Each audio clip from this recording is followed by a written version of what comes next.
Oh, it's such a nice, crisp winter's day today.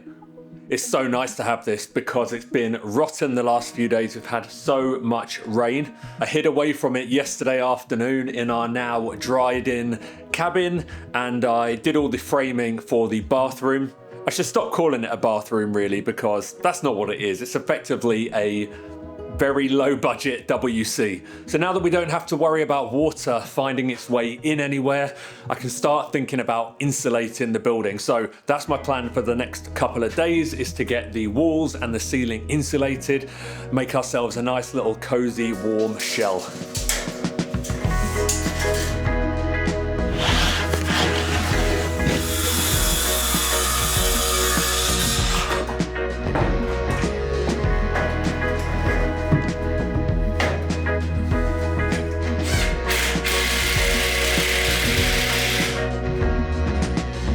So before I can insulate, there's a few other jobs I need to do, and the first one is to line these doors. So this one here is the door through to the WC, the PP room. We're gonna put a door on here, so because these metal frames are thin, there's not enough there for the door lining to bite into, so I'm just having to put some wood behind this opening, so when we do come to fit the door lining, it's got some meat to screw into. This door to my right, this door, out, in. This is going to be through from the living room to the bedroom. The plan right now is to have this open. We're not going to put a door on that. We kind of want this to be semi-open plan. However, that might change in the future. So although we don't need it for now, I'm going to line this one out as well. So if down the line we want to put a door on it, it's there, tucked away behind the plasterboard, and we don't have to try and think about changing anything up in the wall structure itself.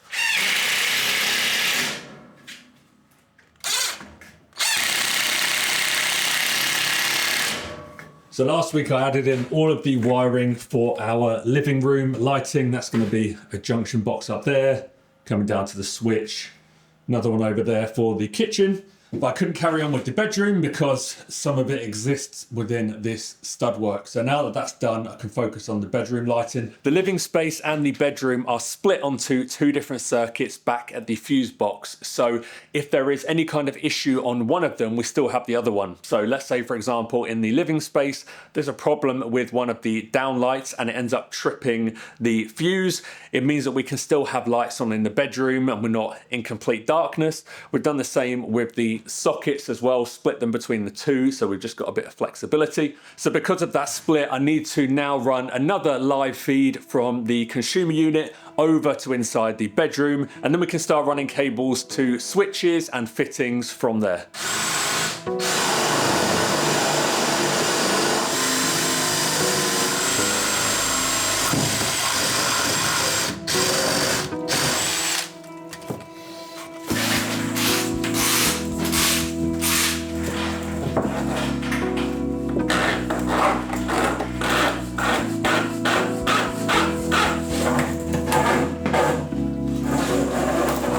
Standing on top of a stack of plasterboard, by the way. This is not a super low ceiling, this is actually quite a high ceiling. This stuff's a bit of a pain, couldn't be more in the way, but right now it's proving to be pretty useful.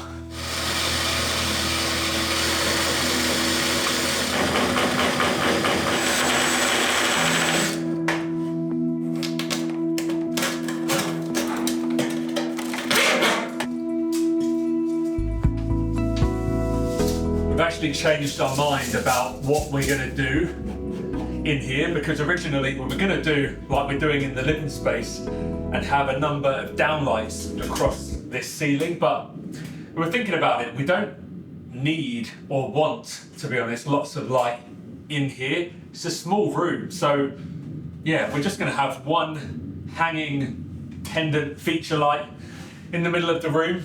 That's going to do more than enough. Plus it makes my life much easier for the wiring, because now I just have to go from the junction box there straight over to here. So, you know, a couple of meters at most. Yeah, we bought a nice light feature the other day. So light feature, lampshade, feature light, I don't know what you want to call it, a lampshade, but yeah, we both really like it. So looking forward to getting that fitted and up. Okay, so in the middle of there. Okay.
One little one in your pot. Come here, Ted. Oh, one big one.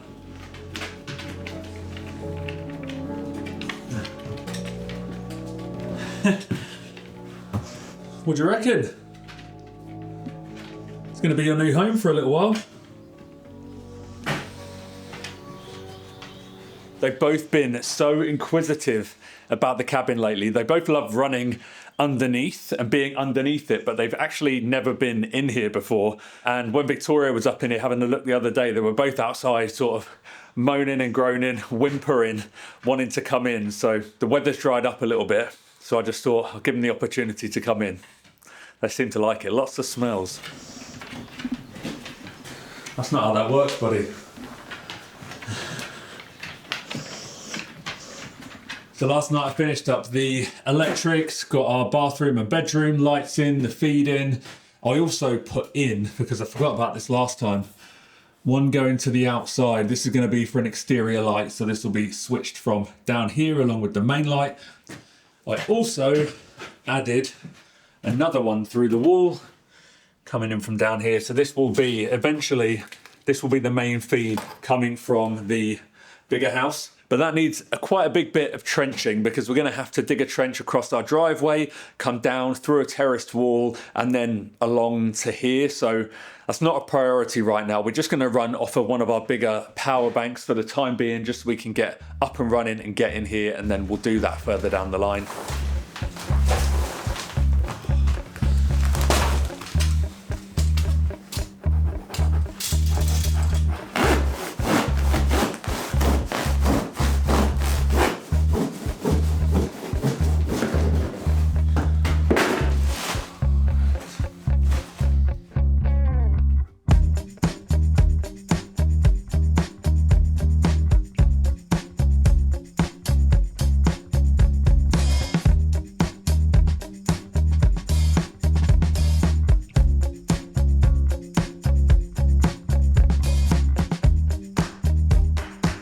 I always forget how much this stuff makes me itch.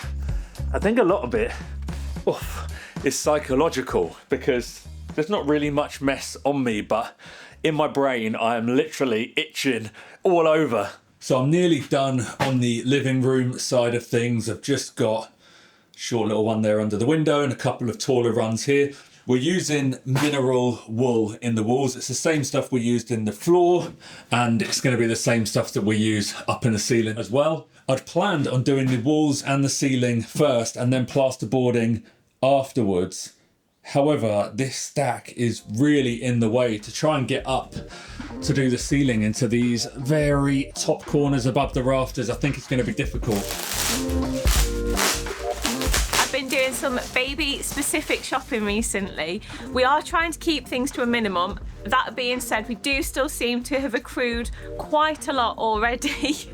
I'm sure that a lot of you are the same, but if it's possible to, I like to shop with independent businesses. Just because of where we live, often it means that I'm shopping online, and it can be so hard to actually tell which websites are legit because even the fake ones look so professional. But this isn't something I have to worry about thanks to NordVPN, who are the sponsor of this week's video. I literally use it every single day. It's not just a super fast VPN, it is a whole cybersecurity suite. I've always got it running in the background on my phone, and it just gives me so much peace of mind that I'm safe while I'm online. My favourite feature is Threat Protection Pro, and it protects you from lots of things, including malware that's waiting to infect your device, phishing, just in case you click on a dodgy link, and a big one for me actually is the protection it gives you from fake web shop scams.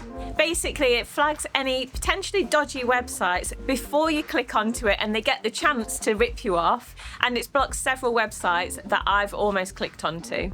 To give you an idea of how widespread the problem is, in September last year alone, Threat Protection Pro blocked over 54 million web shop scams. So don't wait until something bad happens. Protect yourself and your devices with NordVPN. Go to nordvpn.com/lifebyliving to get 4 months extra on a 2-year plan, and with their 30-day money-back guarantee, it's completely risk-free.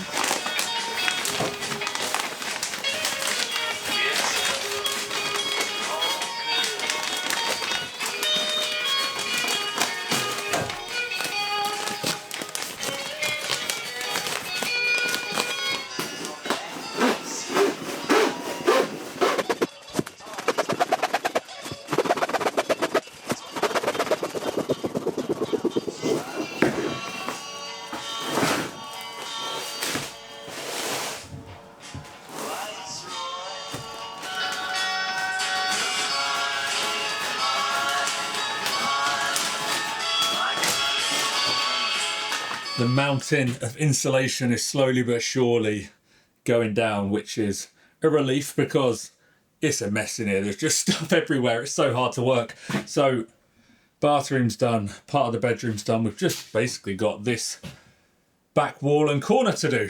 As much as I don't like working with the insulation, seeing this stuff go in, my brain knows that next up it's plasterboard, and once the plasterboard's on, we've got a shell. We actually have rooms. It's going to start to feel livable. So I'm just keeping that visual in the forefront of my mind because, yeah, I don't like the insulation whatsoever. But imagining being in here, laid out on the bed, nice and warm and cozy, it's really keeping me motivated.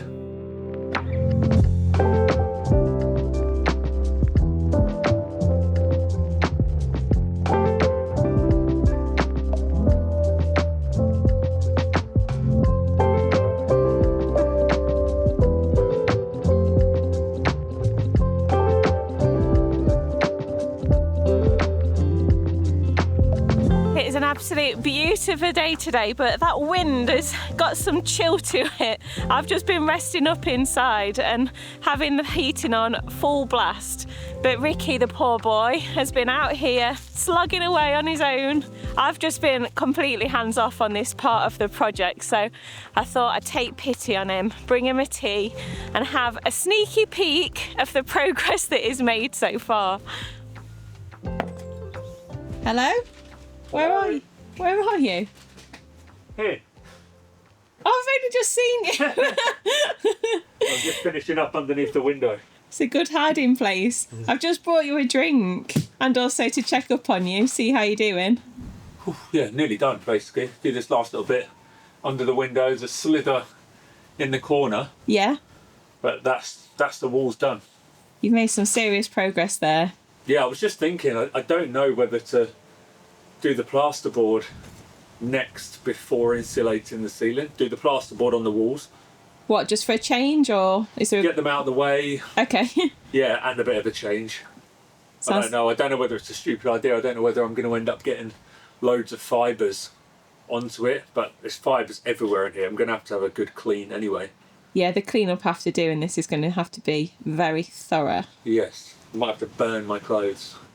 Okay.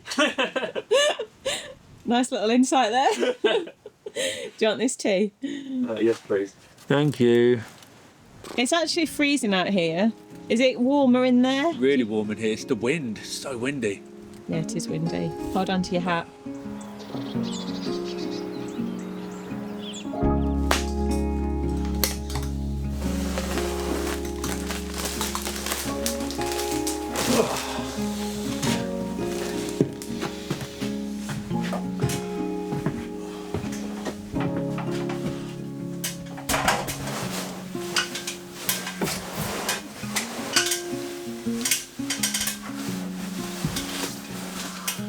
Oh, what?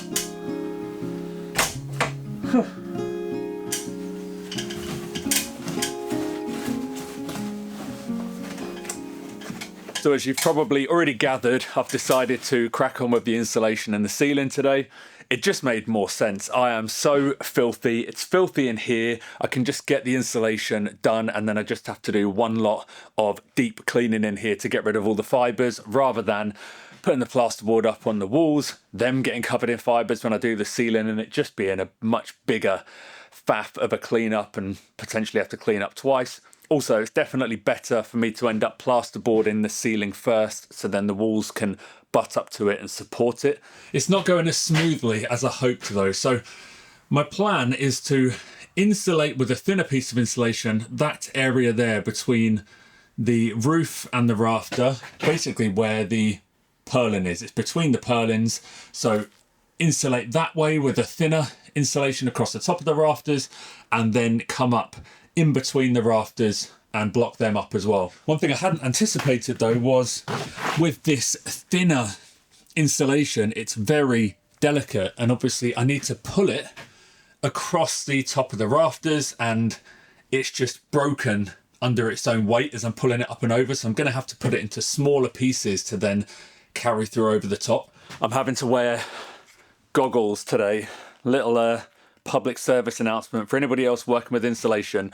Wear goggles. My eyes last night and this morning, to be fair, the skin around them and my eyeballs, so itchy, so agitated. So if I look a bit red in the eyes or around the eyes, it's because of the insulation fibres. It's not because I've waked and baked.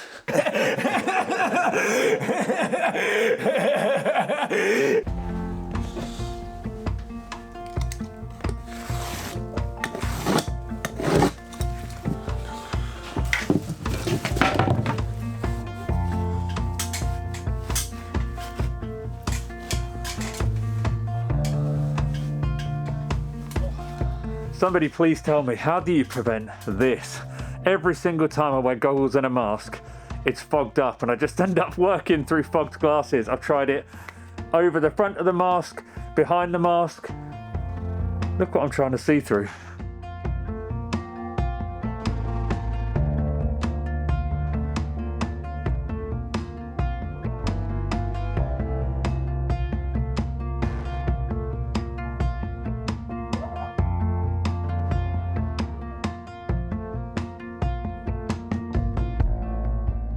Trying to get around all of this conduit here was not easy, but I think I've done not a bad job without ripping the insulation too much.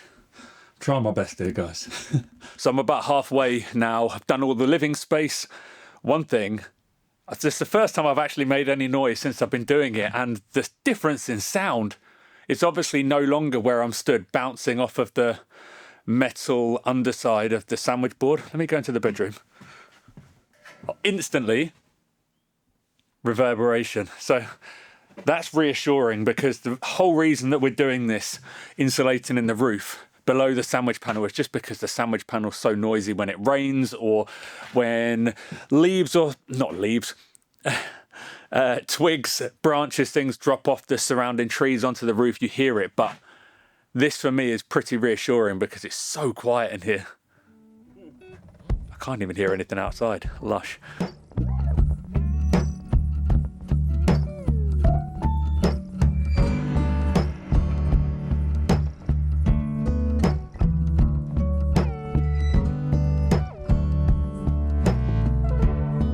So So there we go, part 1 of the ceiling insulation done. I was just thinking to myself when I was up there, I don't know why I didn't buy like a white suit. Would you call it a hazmat suit? I don't think it's that extreme, but you know, like a dust suit thing, just to have saved my clothes. Anyway, preoccupied with too many other things at the moment that I'm just not thinking everything through properly. So now that that's done, I need to focus on getting the thicker insulation between the rafters. Because the bedroom and the bathroom are both going to have lights that are ceiling roses, so they're going to be sitting on top of the plasterboard, I can completely fill between all these rafters. However, in the living space, because we've got recessed lights, they need a bit of space around them to allow the heat to dissipate. So I'm going to keep it really simple and just fill up to a point, leave a gap between the rafters and between the insulation, and carry on going. I should say that that is a much bigger space than the lights actually need. I think it's only 60 mil, 70 mil, something like that, all the way around, that you need to leave it clear of insulation. The mineral wool that we are using up here is actually fire retardant, so it's not an issue of that setting on fire. It's more of an issue that without adequate space around the light fixture, it gets too hot and it causes a problem for the light fixture and might cause the bulb or something else to fault. I could fill all the way in with insulation and then, you know, try and scoop out the right amount around it, but I just don't need to worry about it. We've got this insulation I've just put in above the rafters. We've got the sandwich board insulated above, so we've got ample insulation there.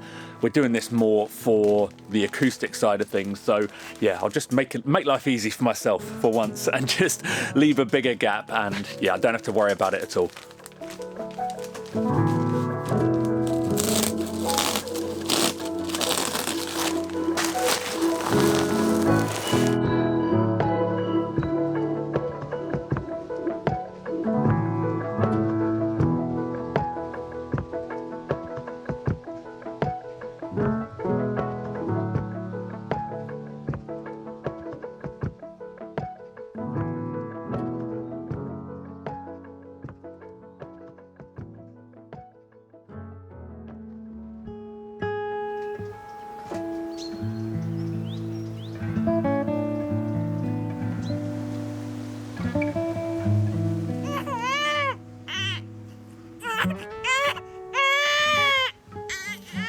Is he going to cooperate?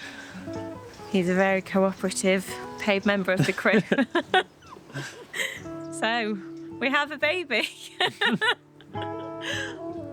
Yeah. So, this is Harrison. Or as the lovely nurses at the hospital said, oh, Harrison. Harrison. Harrison. Harrison. Yeah, life's going well. We're both tired, but life is going well. He's a good little boy, I'll say that much. Yeah, he's a bruiser. He's not particularly petite, and that was partly the story of how he came into this world, wasn't it? So the last few weeks of Victoria's pregnancy, I'm not going to lie, were pretty difficult, obviously, mainly for Victoria, but for everybody involved, because he was basically upper, was it 97 percentile? Yeah, at the third scan, that was what he came in at. So a chunky monkey.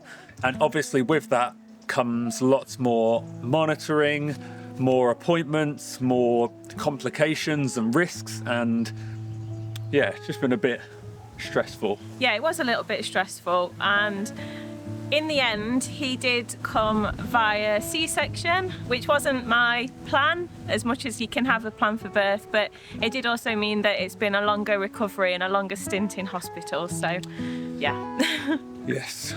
Obviously, he is our first human baby, but we do already have Ted and Pop, and they've been absolute champions with him, haven't they? Yeah, I mean, we both thought Pop would be the super lovey-dovey, needy one with him straight away, because that's just what she's like. Ted's a little bit more aloof, but it was almost the other way round. It was like the second he came back, Ted understood the assignment and was like, right, here's another one to protect and look after. Pop was a little bit unsure, so when he was crying, she would bark to start with, but very soon she got used to it, and now she's sniffing at the feet, sniffing at the little head. Yeah, very attentive. So obviously the cabin wasn't completed in time, but we're not far off. You know, to get to the point where we can actually move in, there's not that much more to do. So we'll get in there, and then all the other little bits and bobs that need doing once we're in, we'll do it once we're in. But we're very much looking forward to being in there, to be honest. We've been getting a lot of cabin fever because the weather's been horrific here. So obviously sleepless nights, stuck inside all day, can't really go out. It's been, a bit challenging at times. We've been trying to get out and get sun whenever we can. In the cabin, there's so much natural light. So we are both looking forward to that. Yeah, it's going to be a serious upgrade, isn't it? Yes, we can't wait. So this little one is starting to grumble. So that means the dinner bell is ringing. So we're going to leave you here, but we'll see you next week.